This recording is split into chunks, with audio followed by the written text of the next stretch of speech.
welcome to episode 11 of our science fiction book read-along. Tonight we are reading chapter 26 of the book The Terraformers by Annalee Newitz.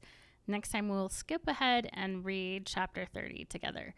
As always, please leave your thoughts and discussion points on the video in the comment section, and I look forward to hearing what you're thinking. So chapter 26 starts out with a memo from Ronnie Drake to Misha. The subject, port. The date, May 3rd, 59,706. The origin, Verdance Corporation. The least cost path, VD Hab Cartier, 001.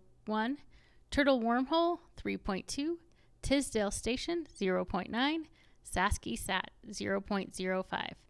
Another thing, Emerald is pushing for early access to our plans for transit around the port, so it would be great if you could get me something in the next couple of days. It shouldn't be too hard. We can offload ferry transit to ship operators and hospitality companies. They'll continue to package ferry service with their other services. We just need to get people from the ferry terminals to the cities, leaving the smallest footprint. I'm leaning towards standing-only trains, strictly for hominins, of course.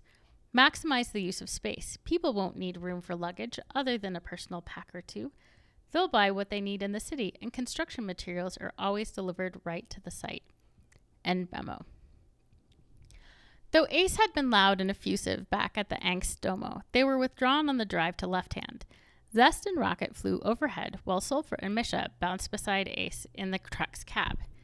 It felt wrong to be inside a vehicle that could drive itself, but not talk or make its own decisions. Ace gave it their destination, and the truck drove down to the coast on a freshly extruded road through dense jungle. Sulfur looked over at the muscular city planner, whose skin and cropped hair sparkled with gold dust, and tried to make conversation. Did your team make this road? Nah, it was here when we arrived. Emerald has been paving some roads between cities to make it easier for us to get to Left Hand. They drop our supplies at the port there. Are you getting a lot of stuff from off-world? Why don't you make it here? Ace shot them a look and grunted. We get food here, but Emerald sends us all the trellis kits. Today I'm getting out our first batch of cob precursors to plant, now that the trellises are almost hard. Those buildings will be covered in nice, smooth walls in about 3 weeks. What do you do with the quartzite? Sell it for booze. Won't Emerald find out? They don't care if we're drunk as long as we do our jobs. No, I mean, won't they be upset if you're selling their quartzite? Ace made a long farting noise with their lips. Nope, free rocks are one of the main perks of the gig. Sulfur wasn't sure what to say to that. Misha ignored their small talk and gazed at the strip of asphalt ahead, leading the truck into a tunnel carved through spiny, tangled branches of undergrowth. He frowned, then broke the silence. Ronnie thinks we can build a one-size-fits-all solution for these cities, all based on specs and templates from the Verdance playbook. Sulfur couldn't figure out whether he was criticizing Verdance or earnestly reciting its rules. They have a template for everything, don't they? They replied, trying to sound neutral. You know what Ronnie keeps suggesting? Trains. She says everybody loves trains, and we can lay biodegradable track across the whole continent. Legally speaking, Verdance only has to provide a single method of public transit linking major centers. Ace snorted. Major centers? That means you can skip Angst, I guess. Figures Verdance doesn't give a shit about us. Yep, if we build with tracks, Angst will be permanently left out of the intersettlement transit network. Unless a private company decides to build more track, which is a bureaucratic nightmare to coordinate. So I don't see that happening. Misha looked at Sulfur as he spoke, and the Archaean felt a surge of regret for what they said yesterday about how nobody lived in Angst. Soon they were driving alongside a wide strip of mangrove trees that began at the shoreline and waded into the water. The ERT had planted mangroves everywhere along the southern coast because they were like carbon sink machines, scrubbing the air with semi-exposed root systems that made trees appear to stand on spider legs. Sulfur wondered when this road had been sprayed down and who had cut the truck-sized tunnel through the forest. It must have been in the past few months. Did Emerald have a boring fleet that was as mute and obedient as this truck? The thought was horrifying. As they got farther from Angst, Ace's mood seemed to lighten. What are you going to do in Left Hand anyway? They asked. We want to see how it's connected to the other cities to get an idea of what kind of transit people need. It's the Emerald City's hub, that's for sure. All the roads are connected to it. I've never been. Misha stuck his hand out the window, and Sulfur wondered if he was interfacing with the airborne sensors. There are already a lot of people living there, maybe 1 million. Misha nodded. I've heard that. I guess it's a glimpse of what Sasky will look like in 500 years. I doubt it. Ace rounded a curve, and suddenly the forest was gone, replaced by hectares of farmland as far as they could see, even out into the ocean where aquaculture had corralled the shifting shapes of the shoreline into tidy squares. I give it less than a century before you won't recognize a single place on this whole planet. They laughed, and the burnished skin of their cheeks dimpled and softened. Oh, and there it is. See? That's the left-hand ziggurat. Sulfur looked through their binoculars, and the distant geometry of the skyline jumped towards them, a massive terrace pyramid looming over the downtown plazas. Nearby, tumbled block high-rises looked like monstrous termite mounds crawling with pink tentacles, golden flags, and holographic reenactments of popular stories. A blue jaguar jumped from one mound to the next, its body occasionally dissolving into the illegible but iconic logo for Verdance's parent company. Maybe Ace was right. This place was already unrecognizable. Rocket flew down to window level and emitted a few bars of a dance music before speaking. Left Hand is having some kind of celebration today. I caught some of their radio transmissions. Ace shook their head and grinned. That's Left Hand. They'll have a parade this afternoon. We probably won't get to see it, but we'll definitely be in time for the feast and parties. What's the occasion? Misha was puzzled. Like I said, that's Left Hand. Parties are their brand. It's great for business, but more important for me, it's good for cheap booze.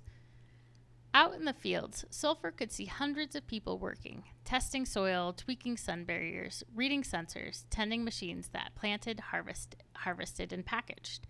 It was impossible to figure out all the crops growing here, which was a good sign. Emerald's agriculturalists weren't going full monoculture. They planted a diversity of food crops, as well as rubber trees, flax, and coffee. There were luxuries, too. A field of lavender grew next to a big plot of tobacco. Soon they were in the outskirts of the city, where low-density ranch homes and garden-shrouded castles formed an areola of habitation around the giant erect nipple of downtown. More and more people were walking in the road, some with satchels or wagons, others with little more than Emerald-branded tracksuits. The truck slowed to a crawl, trying to weave between pedestrians as safely as possible. Everyone was headed to Left Hand. Where is everybody coming from? Misha had pulled up a document only he could see, and his fingers twitched as he took a few notes.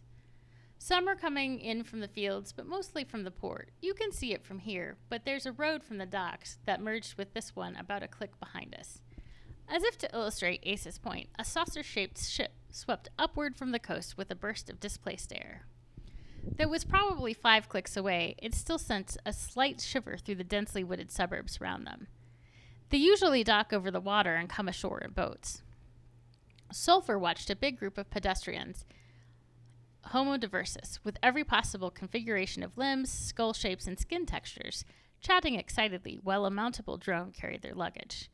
Their first thought was that these people should be using high-speed rail to get from the port to Left Hand. But then they began to muse about where all these visitors had come from and what they had hoped to find here. Was Left Hand their first stop before heading up to L'Orange, or one of many other cities in progress?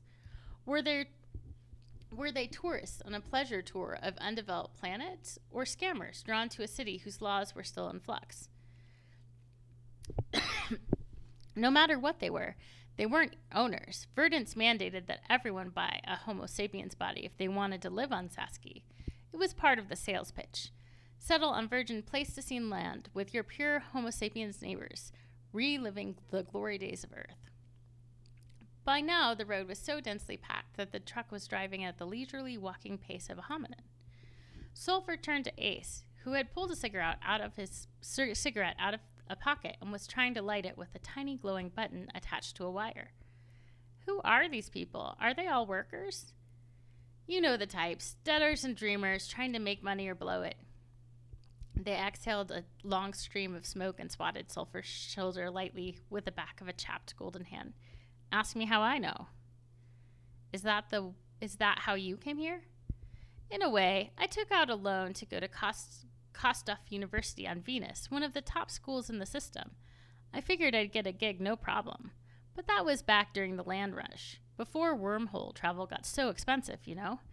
Everybody and their nibbling wanted to work in the new cities. There was no way I was going to pay off my college debt. I was lucky to get slaved under pretty decent terms. Some of my cohort wound up, well, let's just say they aren't partying in a fresh city on the pretty planet like this. Ace took another drag on the cigarette, gave Sulfur an openly appraising look that brought a blush to the ranger's pale cheeks. How about you, Archaean? What's it like to be born in a place like this, knowing you'll have a job for life? Well, honestly, it's not great. We have this treaty. Sulfur was winding up to tell the whole story of Spider's vomit-soaked treaty with Verdance when the truck hit something in the road and a string of curses erupted from a Homo sapiens in a long floral dress trimmed with lace. Just because I put my pack down doesn't mean it's junk. You can't go around driving over everything in this fucking street. The truck stopped, and Misha jumped out the door. I'm terribly sorry. Is it damaged? When the Homo sapiens saw another of their kind, they stopped screeching and put a hand on a hip. I'm Jeannie, using she, and yes, you damaged it. I'm Misha, using he. Let's see now. He knelt down and disappeared below the front of the truck along with Jeannie, who was saying something inaudible in a scolding voice. Ace rolled their eyes at Sulfur and made a gesture like they were going to chuck the cigarette butt out the window at the woman. Even though Ace was probably joking, Sulfur couldn't stop themselves from snatching the charred bit of carbon out of Ace's hand, meaning to shove it into a waist pocket of their coveralls for proper disposal later. But Ace quickly grabbed Sulfur's wrist, stopping their hand in midair, causing them to drop the crumbled ashes and paper. You love this planet, don't you? Ace teased. You're such a wholesome little ranger. You should come out with me tonight and get some dirt on that carbon-neutral conscience of yours. Ace loosened their grip and used the thumb to stroke the soft, sensitive pad where Sulfur's thumb met their palm. The Archaean's color rose again, and suddenly their overalls were too tight. Ace's caress felt almost too good. This was supposed to be a work trip. Of course, technically, Sulfur didn't work with Ace. They would probably never see each other again after parting ways at Left Hand. And it had been a long time since Sulfur had an uncomplicated hookup with someone who wasn't already a friend or neighbor in Spider City. Struggling to keep their breathing even, Sulfur slipped out of Ace's grip and grinned at the Homo diversus, whose bulky shoulders belied the gentleness of their touch. I wouldn't mind seeing the sights with you tonight. It's a date, Ranger. That's when they noticed Rocket peering in the window. You two gonna help get this thing out of the way? Ace's proposition had wiped the entire drama out of Sulfur's mind, and now they could see that zest had also landed. They scrambled out into the road where a small crowd had gathered to watch. Apparently, Jeannie had been dragging a pallet of supplies to build a house. Boxes of trellis seeds, jugs of precursor, hardened crates full of vials, whose contents would grow into decorative paint, water filtration biofilms, and who knows what else. Though one edge of the pallet was crushed, the containers were intact. Everything was stamped with a bronze V that meant she'd gotten a relatively low-quality starter kit from Verdance. Still, she was better off than almost everyone else on this road. Louder, too.